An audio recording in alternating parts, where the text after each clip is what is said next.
Hello, my fellow artists, and welcome back to week 4 of Life Cues. I wonder what I'm going to do when I get to week 23. I'll have to go 23 or something like that. Anyway, I hope you guys are all getting a chance to go over to Facebook and check out our Life Cues page. And if you don't see your particular entry or photo or layout on the direct page, it just means I haven't had a chance to transfer it over yet. But go under the link photos and you can see all the different ones for the different weeks, and it's really, really cool.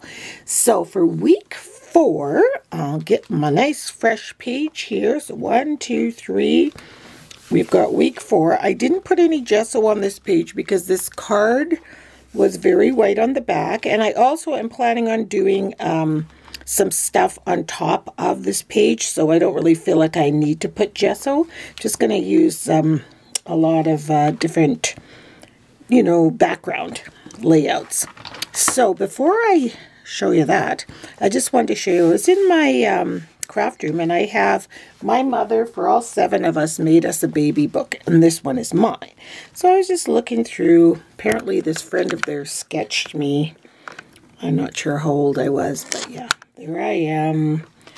And I think it's amazing having 7 kids that she managed to do one for each one of us. I just see there, it shows over here that I was born in Minneapolis, the Swedish hospital, which is no longer there. And for Roxy Fur, it was on 920 South 8th Street. So you might know where that is or was. And, oh, that's my piano. Passing my piano exam and all these things about your birth. And there I am, 1 week old. I think I look like a little guppy or a goldfish or something. I'll pull in. I look exactly like my grandmother in this picture, my Nana. I don't know if you guys can see it. I guess I have to pull it that way and go like this.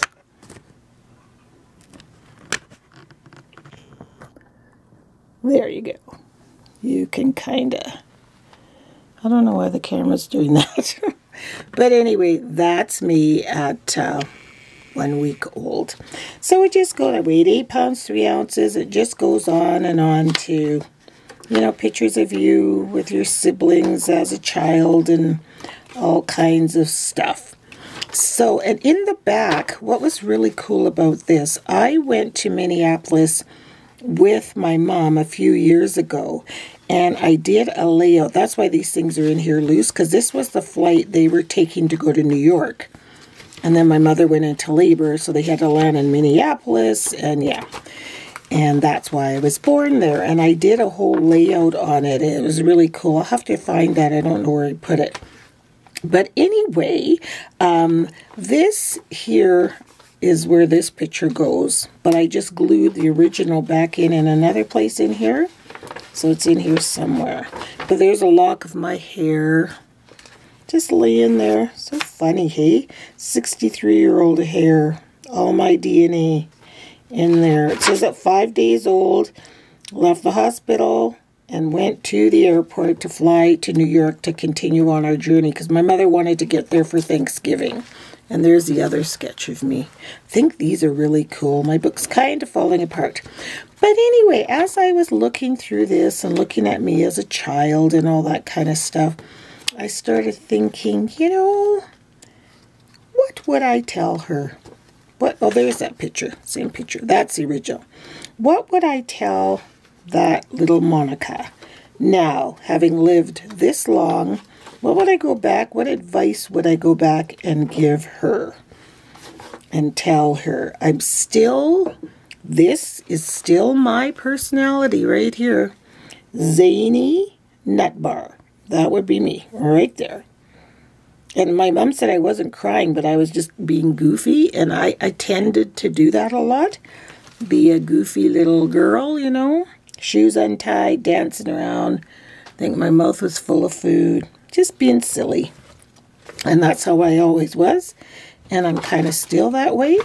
So our question today is, what would you tell your younger self? What advice would you give your younger self, knowing what you know now? what would you tell you as a 5-year-old? I'm 5 years old in this picture. So what would I tell myself? So first thing I'm going to do is create some really cool background with different techniques. So I've gathered some things and I photocopied my original picture here and I put gel medium on it because the ink was running off, and I don't know if it's just, I don't know the kind of paper I was using, but the gel medium will dry and it'll give it a good protective coat on that old photo. And it's so funny because here's me, still the social butterfly, always on the phone. Richard looked at this and he just laughed. He goes, always on the phone, just like you were when you were a kid. This isn't a real phone. But I don't talk on the phone that much anymore. Now that I think about it, I really don't. I used to. That was like my best buddies were on the phone, but I don't anymore. I guess you just grow up, you know? So the first thing I'm going to add to my page, just to add some cool background, is some tissue paper. And if you ever are stumped for what to do on a background or something, I've created a prompt box, and mine is in the art cabinet outside, and I'll try to remember to bring it in next time I do this, and I'll just pull out of I put a whole bunch of prompts like use only black paint, add tissue paper to background, and I'll just say I'm going to use 5 of these prompts, and that's how I'm going to create my background. And it's really fun to see what you come up with. Plus, it really helps if your mojo is gone and you're stuck and you think, oh, I just can't be creative. And it's a great tool for whether you're a beginning art journalist or an expert. Not that anybody's an expert. I think everybody's a beginner to some level. And this is just pattern paper from a sewing pattern. So I go to the thrift stores and stuff and go grab the old patterns, and that's what I use them for. So just get that all in there. I'm just basically, there's no rhyme or reason how I'm doing this. Just making a nice crunchy background. And then I'll probably add some paint over top. There. Oops, didn't put any glue. I'm using gel medium, not glue. It kind of works as a glue. It has all kinds of cool properties. So there. I'm going to take my heat gun and dry this. So I'm going to add just a light coat of this brilliant yellow green on top. As I've told you before, this is my favorite color.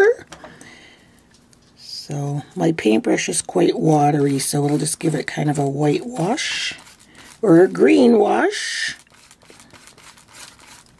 There we go. And I was thinking there's so many things I would tell my younger self, but most importantly, it would probably be to be brave, find my voice. I'm going to dry that off as well.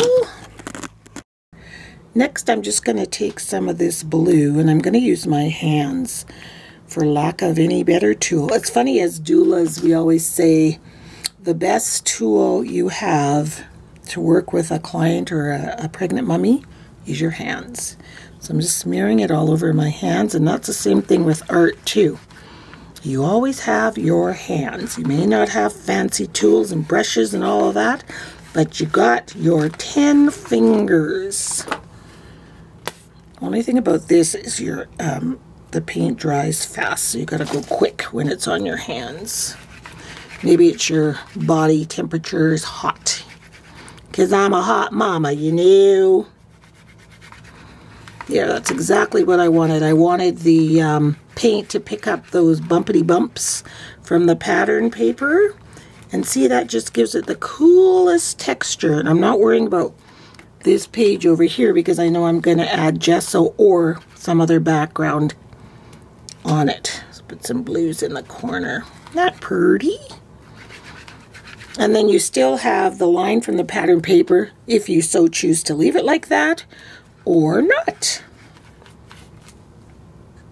So the next thing I'm going to work on is this piece of paper. I picked up these decorative papers. We were in Flint, California, La Cañada. I think it's near Los Angeles a couple summers ago, and I went into, I think it was a Joann's, and these 5x7 stacks were there, and they're really cool. See, and they're textured, and very muted, and I just really like them. Look at that pretty one. So I took this one because it had the two colors I'm looking at in it, and I am going to stamp on this, one of these Unity stamps. So this is one of the Unity stamps. So I'm just putting some Ranger Archival ink. I actually should have used my, oh well, I'll try it without the holder. So I'll ink this stamp up really well because it's going on this textured paper. Make sure you guys can all see. And we'll push it down. I love, this is one of my favorite sets from Unity Stamps. I don't even know if you can get them anymore, but this set is called Brave Girl. So it says, everything is going to work out just right. So also I'm going to put the definition for brave across the bottom. It's from the same stamp set. And I'm going to make sure I scooch it right over to the corner here, because I'm going to be tearing this.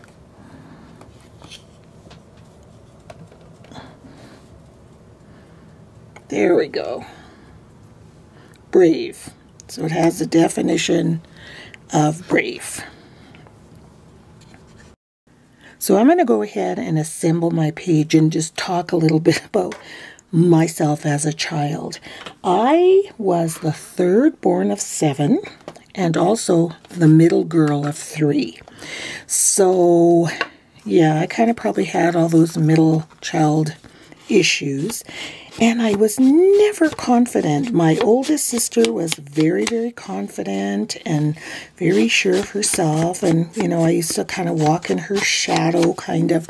We used to sing a lot, and my sister, we would do the Supremes, and my sister would always be, hang on, I'm just gluing something over here off camera. She would always be the Diana Ross of the group.